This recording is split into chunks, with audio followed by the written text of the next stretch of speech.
على هذه النية وعلى كنية صالحة وإلى حضرة النبي المصطفى صلى الله عليه وسلم على أزواجه وأولاده وذريته وآل بيته ونخص خصوصنا مؤلف كتاب المرام الإمام الفقيه المحدث ابن حجر العسقلاني شهد لهم الفاتحة. أعوذ بالله من الشيطان الرجيم. بسم الله الرحمن الرحيم. الحمد لله رب العالمين الرحمن الرحيم مالك يوم الدين. إياك نعبد وإياك نستعين. اهدنا الصراط المستقيم صراط الذين أنعمت عليهم غير المغضوب عليهم ولا الضالين. بسم الله الرحمن الرحيم. السلام عليكم ورحمة الله وبركاته. Alhamdulillah, salatu wassalamu ala rasulillah Sayyidina Muhammadin ibni Abdillah wa ala alihi wa ashabihi wa man wala wa la hawla wa la quwwata illa billah. Asyhadu an la ilaha illallah wahdahu la syarika lah wa asyhadu anna sayyidina Muhammadan abduhu wa rasuluhu la nabiyya ba'dah. Allahumma salli wa sallim wa barik ala sayyidina wa habibina wa syafi'ina wa maulana Muhammadin wa ala alihi wa ashabihi wa man tabi'ahum bi ihsan ila yaumiddin. Ma ba'd, faqad qala Allah ta'ala fi kitabihil karim wa huwa asdaqul qailin. A'udzu billahi minasy syaithanir rajim. Bismillahirrahmanirrahim. Yarfa'illahu alladhina amanu minkum walladzina utul ilma darajat. Wa qala an-nabiy sallallahu alaihi wasallam talabul ilmi fariidatun ala kulli muslimin wal muslimat. Hadratul mukarramun wal muhtaramun, asatizat, para kiai, para sesepuh, para ajengan yang saya ta'zimi, wabil khusus orang ketua kita, guru kita Bapak Haji Syamsuddin Matan wa fituri hayatihi, guru kita Ainal Ustadz Al-Hajj Iyas Supari Rustam MA Matan wa fituri hayatihi, dan para sesepuh bini sepuh yang kami muliakan, hadirin hadirat jamaah salat maghrib yang saya ta'zimi dan semoga dirahmati Allah Subhanahu wa taala.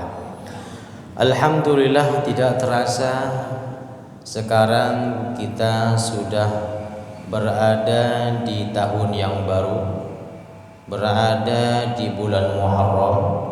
Bulan Muharram merupakan bulan pertama daripada kalender Hijriah, dan tentu bulan Muharram juga merupakan salah satu daripada Ashhuril Hurum, yaitu salah satu bulan haram.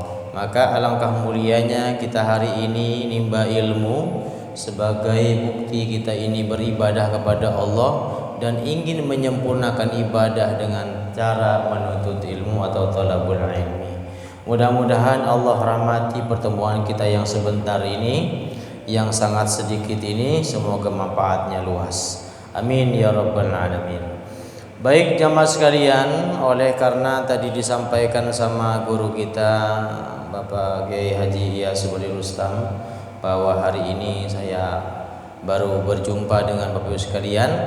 Bulan lalu saya izin, udah pamitan bahwa nggak bisa ngisi karena sedang bertugas, bahwa jamaah haji alhamdulillah kami belah sampai dengan lancar, ibadah dengan sempurna dan sampai kembali ke tanah air. Mudah-mudahan tentunya atas doa Bapak Ibu sekalian kami beribadah haji, menunaikan ibadah rukun Islam yang kelima, dan diterima hajinya haji yang mabrur. Amin ya rabbal alamin. Dan saya doakan, tentu saya pernah mengucapkan dalam hati saya agar setiap jamaah yang saya tidak ingat satu persatu namanya, kami tidak hafal, tapi kami doakan secara jamaah, mudah-mudahan jamaah termasuk jamaah ganda mekar bisa berangkat juga haji di kemudian hari. Amin ya rabbal alamin. Maka sebagai oleh-oleh haji kan biasanya korma, ya, kismis, apalagi tuh kacang Arab, ya, apalagi tuh coklat, ya. Karena udah habis oleh-olehnya, maka hari ini saya bawakan oleh-oleh, menyampaikan kajian hadis dengan judul atau materi Kitabul Haji yaitu bab haji. Lumayan kan ya? Iyalah lumayan lah daripada nggak sama sekali.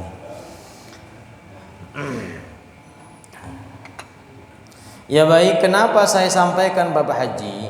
Saya kadang tersenyum sendiri Pak. Kitab ini saya udah khatamkan di beberapa masjid, Bulughul Maram itu udah khatam.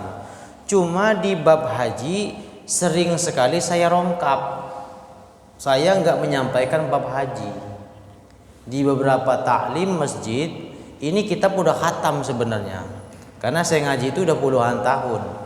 Tetapi lucunya genengan nyampe bab ini kerongkap sama saya. Saya nggak sanggup menyampaikan materi ini. Bukan karena ilmunya nggak tahu, bukan tata caranya nggak paham, masalahnya belum sampai ke sono. Nah oleh karena saya udah sampai sono, ya akhirnya saya sampaikan materi tentang haji. Setuju ya? Mudah-mudahan habis ngaji haji besok udah berangkat semua ya. Baik, jamaah rahimakumullah. Terkadang kita sedikit meremehkan tentang kewajiban, salah satu kewajiban kita selaku muslim, salah satu rukun Islam, kewajiban kita, fardunya fardu ain, wajib individual bagi setiap muslim. Salah satunya adalah menunaikan ibadah haji.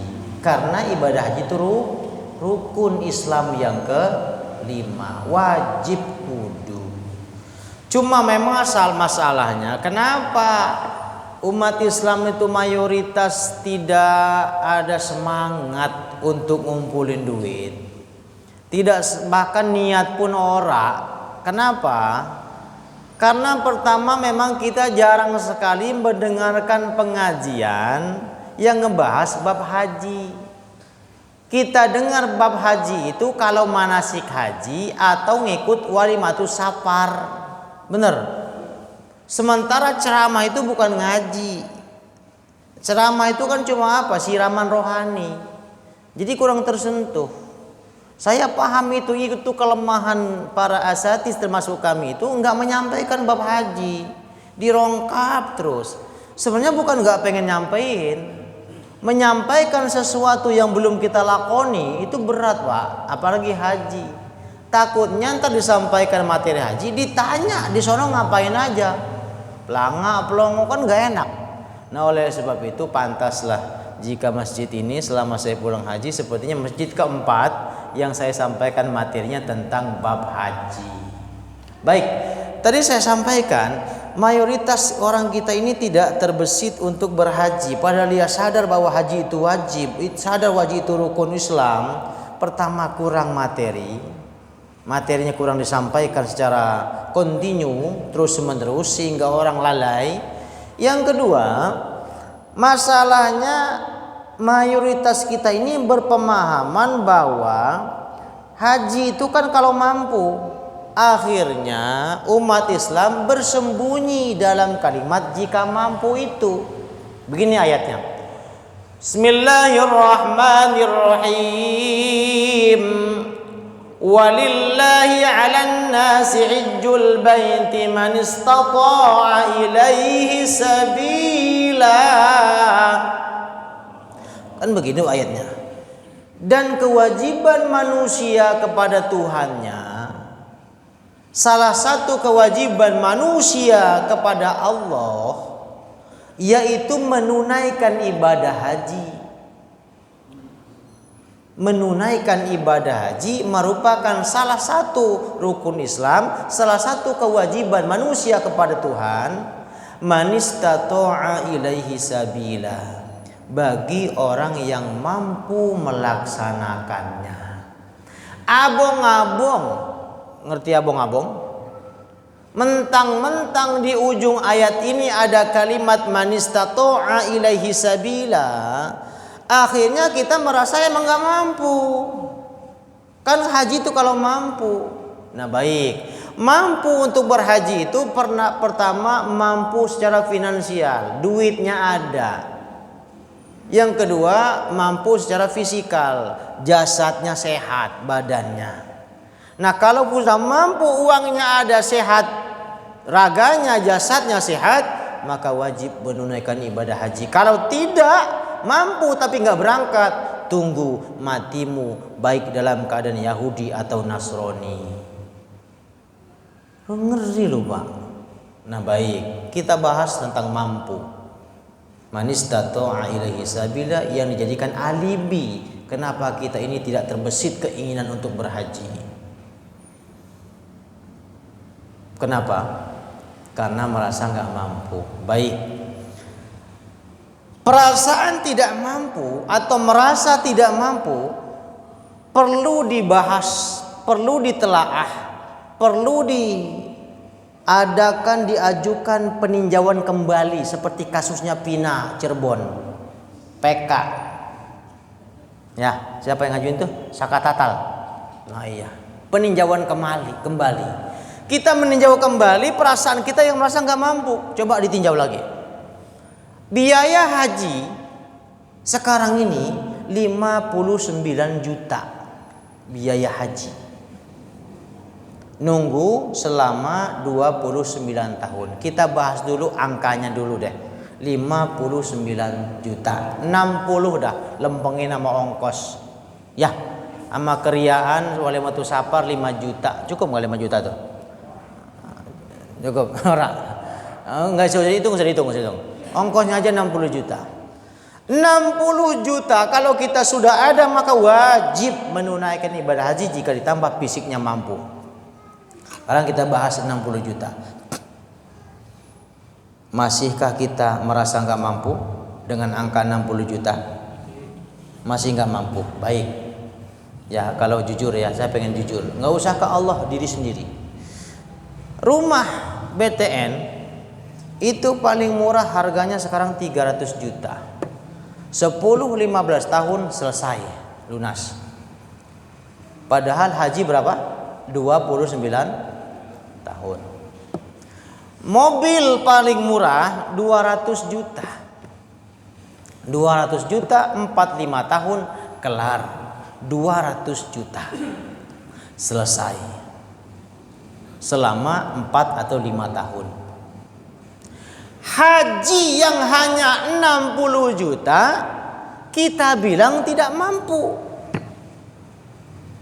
Kira-kira kita berbohong gak sama Allah? Gak usah sama saya. Yang nuntut kan Allah. Walillahi 'alan nasi hajjul baiti man istata'a ilaihi sabila. Ali Imran 97. Sepertinya kita banyak yang berbohong.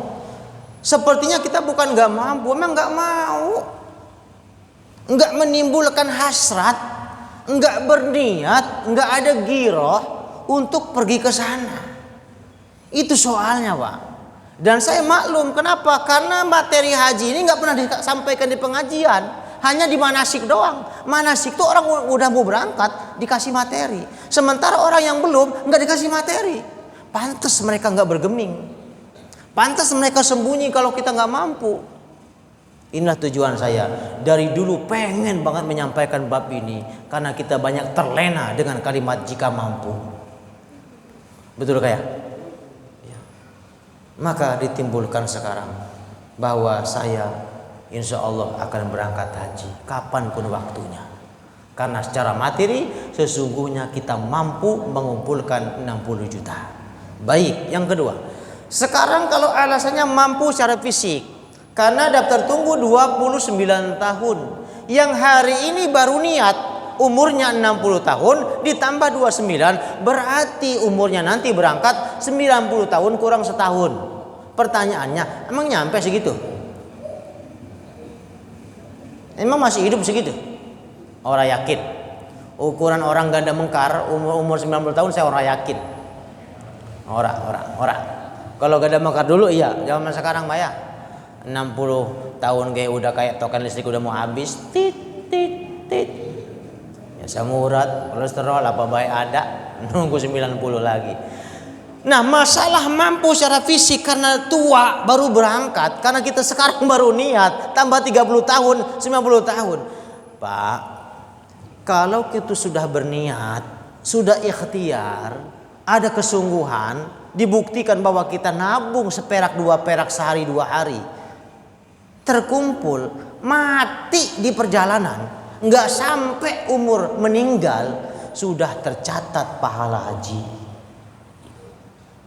Sudah tercatat pahala haji, ahli waris kita meneruskan haji kita kalau kita mati. Jangan kita, bapak. Kita yang belakangan ya mah. Jadi kurang apa lagi sebenarnya? Nah sekarang tinggal dimantapkan semangatnya bahwa kita sebenarnya kepengen haji, kan ini rukun kewajiban kita.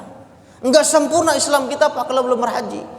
Ya memang ada kalimat jika mampu, tapi jangan dipakai jika mampu itu merasa nggak mampu terus. Allah itu bagaimana prasangka kita. Kalau prasangka kita ini nggak mampu, Allah kasih nggak mampu. Saya ini berangkat sebulan sekali Pak, umroh. Besok tanggal 9, tanggal 4 Agustus saya berangkat lagi. Pertengahan Agustus saya berangkat lagi. Awal September berangkat lagi saya. Artinya apa? Ternyata mayoritas jamaah yang kubawa baik haji ataupun umroh itu 70% itu orang miskin, itu menengah ke bawah lah hitungannya yang berangkat haji itu. Karena kemauannya tinggi. Hanya 30% orang kaya yang berangkat haji umroh. 30%. Haji kemarin, haji yang plus itu, jamaah saya, tukang nasi uduk yang maghrib buka itu, berangkat haji. Tukang sayur yang haja gerobak kecil, berangkat haji. Hajinya haji mahal lagi. Artinya urusan haji, urusan umrah, menjadi tamu Baitullah, menjadi tamu Allah itu bukan bicara kaya atau miskin. Karena Allah tidak manggil orang kaya, Allah tidak manggil orang mapan, Allah nggak manggil pejabat, Allah nggak manggil orang yang mampu, tetapi Allah memampukan hambanya yang dipanggil. Kalau kita sudah dipanggil, Allah nggak peduli sebagai apa kita. Saya berangkat nggak pakai duit, haji saya Haji Nurdin Kosasi. Nurutin dinas, ongkos boleh dikasih, bukan duit saya. Ada tetangga saya merebut berangkat haji umrah lewat Haji Mansur, halaman boleh digusur, dijual, berangkat haji. Bisa. Allah punya cara. Maka ketika kita sudah berniat nabung, ada bukti bahwa kita sungguh-sungguh, sisanya terserah Allah. Jalannya urusan Allah. Jangan ngurusin jalan bagaimana kemana kesononya. Yang penting mantapkan niat. Kemudian terakhir, kadang miris, kita beberapa kali mendengarkan orang yang secara finansial, secara materi mampu berhaji, tetapi ngomongnya apa? Saya mah kalau biaya ada Pak Ustadz, tetapi saya belum dipanggil. Nah ini saya curiga. Ente mungkin bukan belum dipanggil mas sering, cuma situ-situnya budek, mungkin begitu. Kalau belum dipanggil karena nggak tahu hukumnya, nggak pernah ngaji, bisa jadi belum dipanggil, belum sampai ilmunya. Udah paham ilmunya, kadar kekuatan sudah mampu berhaji, nggak berangkat lalu bilang belum dipanggil, situ mah belum dipanggil, mampet hidung lu kuping. Khawatir seperti itu. Tunggu matinya kita. Kalau mampu nggak berangkat haji, baik pilih mau Nasrani atau Yahudi kematian kita. Jamaah rahimakumullah.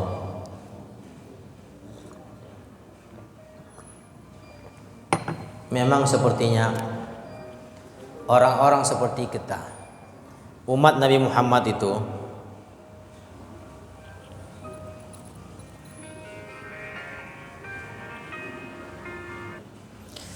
umat Nabi Muhammad, umat Islam itu, kalau ibadah nggak dikasih tahu pahala, sepertinya kita ogah ibadah Pak, termasuk sholat. Kalau umpama Allah nggak ngasih surga setelah Allah perintahkan sholat, kayaknya ogah pada sholat. Kalau Allah nggak takut-takuti kita dengan neraka ketika Allah perintahkan kita ibadah, kayaknya kita nggak pada sholat. Pantas kalau ada lagu yang bunyinya begini, jika surga dan neraka tak pernah ada, masihkah kau sujud kepadanya? Artinya kita ini umat yang apa ya, pengen dikasih imbalan. Kalau nggak dikasih iming-iming pahala, kita ogah. Sama dengan haji. Maka saya bongkar, apa sih fadilah keutamaan berhaji? Biar semangat. Pertama, hadis yang akan kita baca di bab Kitabul Haji ini dari Abu Hurairah, bahwa Rasul mengatakan al-umratu ilal umrati kaffaratun lima bainahuma wa hajjul mabruru laisa lahu jazaun illal jannah. Jangankan haji, umroh saja kata Rasulullah, dari satu umroh ke umroh berikutnya kafaratul lima bainahuma, sebagai kafaroh, penebus, penghapus dosa di antara keduanya. Biasanya kalau jamaah umroh ketika dia berangkat di travel manapun, jatah umroh 2 kali umroh. Maka kami sebagai mutawib menyampaikan ke jamaah, kalau bisa 2 kali umroh itu untuk diri kita, apalagi ini umroh pertama kali kita. Jangan buat badal dulu. Jadi dari umroh pertama ke berikutnya menghapuskan dosa di antara keduanya. Nah, kalau pengen badal untuk orang tua yang meninggal, orang tua yang sudah sepuh, udah renta, silahkan minta lagi ke mutawib, minta mikot lagi, biaya sendiri, pakai bis sendiri, taksi sendiri, ke Tan'im atau Jirona untuk badal, silahkan. Yang ketiga dan yang berikutnya. Itu umroh. Wa hajjul mabruru laisa lahu jazaa'un illal jannah. Sementara fadilah keutamaan untuk haji yang mabrur, tidak ada balasan kecuali pasti surga. Pasti kalau mabrur. Imbalan bagi orang yang berhaji mabrur, haji diterima sama Allah, tidak ada balasan yang pantas kecuali surga. Kedua, haji itu kelebihannya adalah umroh atau haji, ibadah yang kita lakukan di Masjid Nabawi, di Masjidil Haram, tidaklah sama dengan ibadah dimanapun. Di Masjid Nabawi saja, satu sholat yang kita lakukan pahalanya 1000 kali lipat dibanding di sholat dimanapun. Itu satu sholat, itu sendirian. Kalau jamaah dikalikan 27 derajat, itu satu waktu. Kalau 5 waktu dikalikan 5. Kalau ditambah dengan qobliyah, ba'diyah, salat tahajud, salat witir, salat taubat, salat duha dan sebagainya, dikalikan sendiri 1000 kali lipat. Itu baru di Masjid Nabawi. Belum lagi Masjidil Haram. Salat yang kita lakukan di Masjidil Haram, walaupun di pelataran Masjidil Haram, 100.000 kali lipat pahalanya dibanding di salat dimanapun. 100.000 kali lipat salat sendiri. Berjamaah kali 27 baru satu waktu, kali 5 waktu salat wajib, ditambah dikalikan dengan qobliyah, ba'diyah, tahiyatul masjid, salat witir, tahajud, taubat dan sebagainya atau duha, dikalikan sendiri. Itu kalau kita pakai kalkulator, itu nolnya kehabisan. Saking berapa besarnya keutamaan salat di 2 masjid itu. Maka orang yang pulang haji, orang pulang umroh itu wajar ahli surga, disebut ahli surga. Kenapa? Karena amalannya, ibadahnya surplus, lebih banyak ibadah ketimbang umurnya. Pantas kalau Allah pastikan surga bagi orang yang umroh atau haji itu, karena ibadahnya jauh lebih banyak daripada umur yang kita dapatkan selama ini. Apa nggak kepengen? Apa nggak kepengen? Masih nggak mampu? Jangan bilang nggak mampu dong. Insya Allah dimampukan oleh Allah. Cukup kita niat yang kuat, ikhtiar, buktikan bahwa kita ingin berangkat. Mampu tidaknya urusan Allah. Karena kita masih hidup. Selagi kita masih hidup, masih sehat, berarti ada kemungkinan kita mampu. Dengan cara apapun. Banyak cerita kok orang haji diberangkatkan orang lain. Banyak cerita kok merbot diberangkatkan haji, siapapun yang berangkatin. Banyak cerita orang tua diberangkatkan sama anaknya berhaji. Jangan pesimis, Pak Ustadz saya udah tua udah gak kerja pensiun. Anak itu rezeki kita Pak. Kita gak tahu kayanya kita kapan. Mungkin kita gak kaya, anak kita kaya. Kita diberangkatkan haji sama anak kita. Maka doakan yang terbaik untuk anak kita. Biar mereka sukses bisa berangkatan kita untuk berhaji atau umroh. Amin ya rabbal alamin.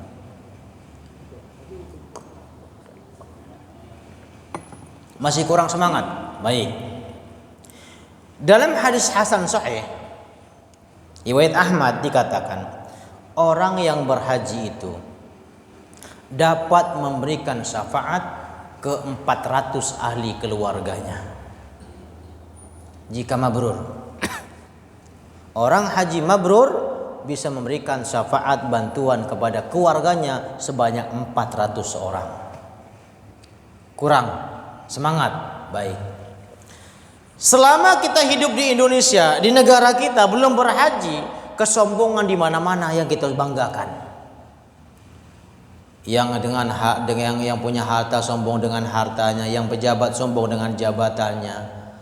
Ya kan? Yang banyak bini sombong dengan banyak bininya. Ada yang begitu? Enggak ada sih, enggak ada. Banyak bini mah diam-diam baik. Pura-pura bego. Iya. Enggak ada banyak bini gaya-gaya, enggak ada. Kecuali ono siapa yang rawa palangan tuh, itu kecuali itu nggak tahu itu mah ya, Baghdadi ya nggak apa-apa, yang punya bini dia kok. Ya kalau buat bapak-bapak mah nggak bakal sombong, banyak bini yang udah takut. Aduh, laga-laganya banyak bini, ngomongin bini banyak, poligami, pulang ngaji suruh buang sampah. Angel. Lanjut. Baik, kesombongan yang merajalela saat kita belum berhaji, tapi saat di puncak haji, saat kita wukuf tanggal 9 Zulhijjah, apa yang terjadi? Di mana di sana itu dikumpulkan manusia dengan seragam yang sama di satu tempat namanya Padang Arafah, dikumpulkan sebagai miniaturnya Yaumul Mahsyar.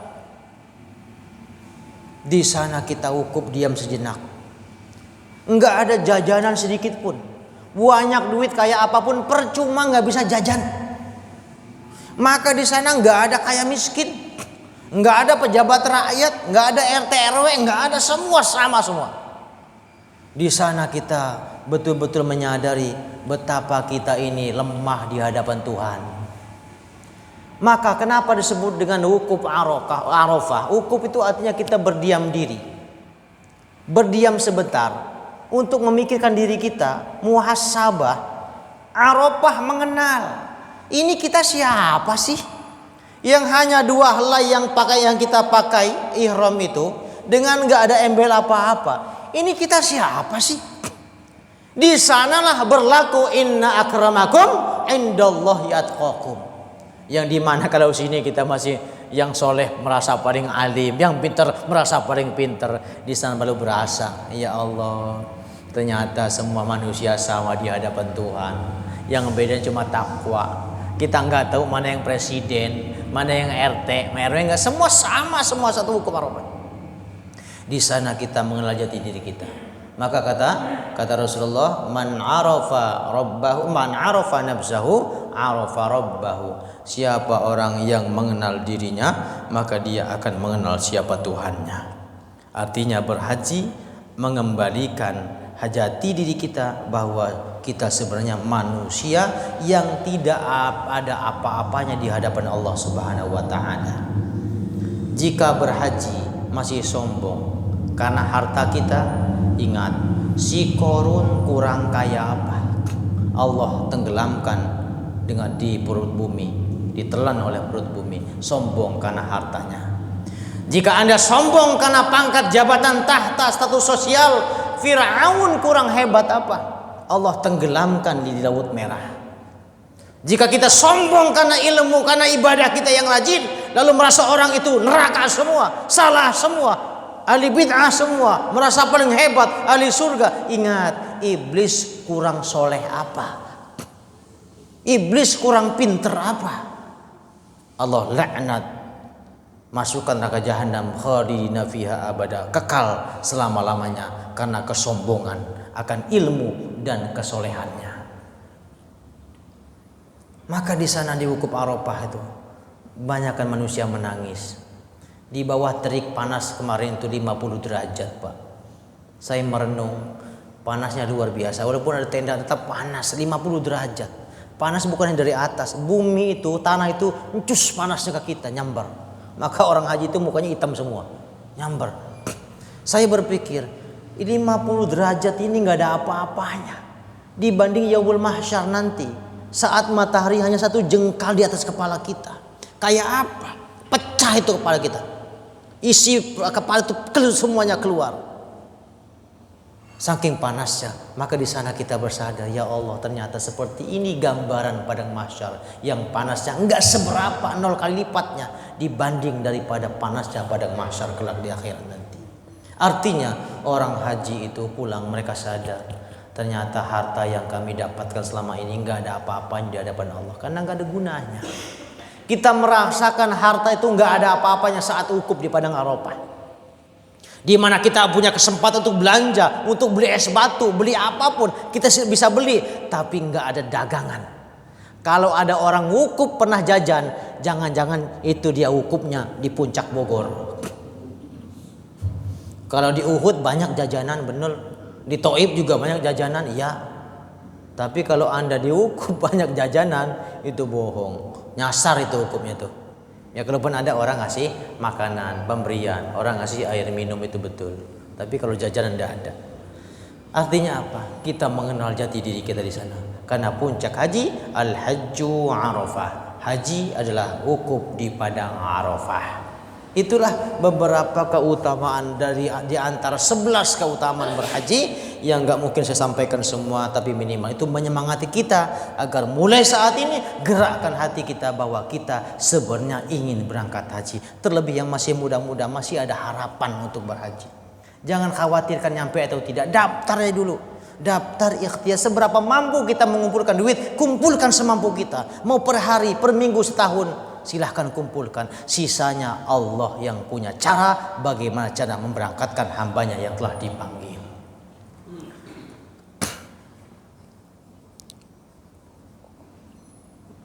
Jamaah rahimakumullah.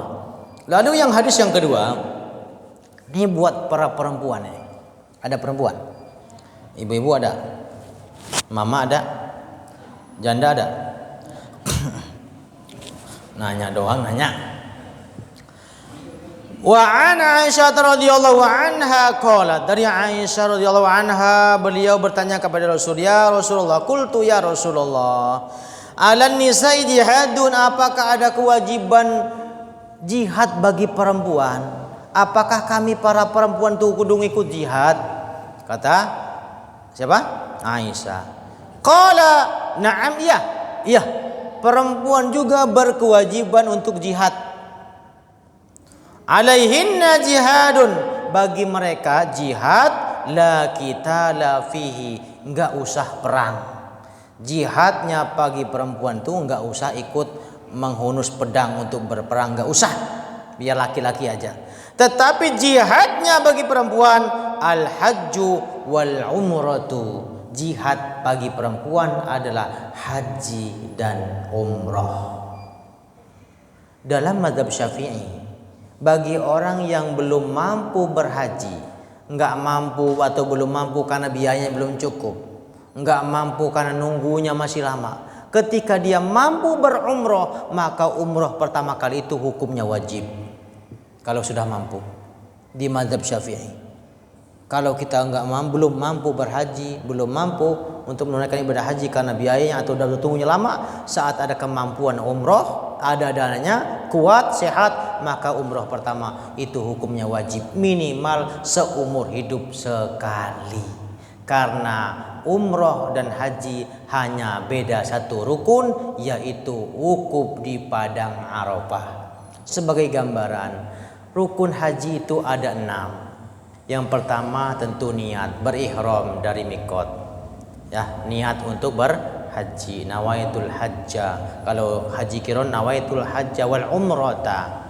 Karena kami itu kemarin hajinya haji kiron. Ada 3 macam haji, catat. Ada 3 macam haji. Silahkan pilih yang mana. Pertama, haji yang paling berat namanya haji ifrad. Haji ifrad itu ketika masuk tanah haram harus sudah ihram, langsung ihram dan tidak dibuka sampai dia menyelesaikan ibadah hajinya. Paling tidak ketika tahallul pertama setelah dia melontar jumroh aqobah. Pertama, boleh melakukan hal yang dilarang saat ihram, tapi nggak boleh berhubungan suami istri. Boleh berhubungan kalau sudah menyelesaikan tahallul yang kedua, yaitu setelah kita tawaf ifadah, baru kita boleh berhubungan suami istri. Maka haji ifrad itu haji yang sangat berat. Jarang sekali orang melakukan haji ifrad. Kalau dia berangkat dari akhir Syawal, berarti dari akhir Syawal sampai selesai tahallul baru dia lepas ihramnya. Berat. Makanya jarang. Tapi ada orang Indonesia kemarin, orang Cibitung pakai ifrad ya. Jadi itu ihram enggak dilepas-lepas, dipakai terus. Kalau dia sebulan ya sebulan setengah ihraman terus sampai tahallul. Umumnya orang Indonesia itu hajinya haji tamattu. Haji tamattu itu orang yang mendahulukan umroh baru haji. Jadi ketika sampai mereka ngambil miqat di Bir Ali biasanya, lalu mereka ke Mekah, mereka ngadakan umroh dulu, baru mereka nunggu tanggal 8 tarwiyah baru merapat ke Mina. Itu biasanya. Dan haji tamattu pasti kena dam. Karena tamattu itu termasuk haji yang ringan. Santailah begitu. Yang ketiga, ada namanya haji qiran. Haji qiran itu haji yang sekaligus umroh. Satu ibadah dua niat. Nawaitul hajja wal umrata wa ahramtu biha, niatnya ketika miqat, aku niat haji dan umrah dengan ihramnya lillahi ta'ala, atau labaik Allahumma hajjan wa umratan, berarti haji qiran. Jadi umrohnya ya hajinya ya umrohnya sekaligus. Nah, haji qiran juga dikenakan dam. Apa itu dam? Dam itu denda bagi orang. Satu, meninggalkan wajib haji yang ada 6. Wajib haji itu, rukun belum tadi ya? Rukun haji ada 6. Pertama niat. Yang kedua, wukuf di padang Arafah. Yang ketiga, tawaf ifadah. Kemudian sa'i. Kemudian tahallul. Yang keenam, tertib berurutan. Sementara wajib haji, ada rukun haji, ada wajib haji. Itu kan nggak tahu kan, karena belum pernah umroh, belum pernah haji. Yang haji udah tahu karena manasik. Kalau nggak manasik nggak tahu juga tuh rukun sama wajib haji. Maka nggak apa-apa, kita belum berhaji. Mudah-mudahan setelah sampaikan materi ini semua berangkat semua dah. Ya, amin. Sekarang wajib haji, ada rukun, ada wajib. Rukun itu kudu harus dilakoni semua. Kalau rukunnya ketinggalan nggak sah hajinya.